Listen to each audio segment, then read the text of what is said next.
এদের বাংলা নাম ঝুটিয়াল বাতাসি এবং ইংরেজি নাম ক্রেস্টেড ট্রিসুইট। এরা খোপাযুক্ত বাতাসি নামেও অনেক অঞ্চলে পরিচিত। বিরল দর্শন পাখি এরা। একসময় শীতে পার্বত্য এলাকায় দেখা যেত। হালে দেশে এদের দেখা যাওয়ার তেমন একটা নজির নেই। ৮০-র দশকেও পার্বত্য জেলা রাঙামাটিতে দেখা যাওয়ার রেকর্ড রয়েছে। এদের প্রাকৃতিক আবাসস্থল হচ্ছে বিক্ষিপ্ত গাছগাছালি, পর্ণমোচী বন। বন প্রান্তরের ন্যাড়া গাছ বেশি পছন্দ করে এরা। একাকী, জোড়ায় কিংবা ছোট দলে বিচরণ করে থাকে পাখিটি।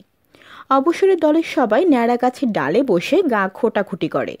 চেহারা অনেকটাই ভিনদেশি ককাটিল পাখির মতো। পাখি বিশারদ ছাড়া প্রজাতি শনাক্ত করা কঠিনই বটে।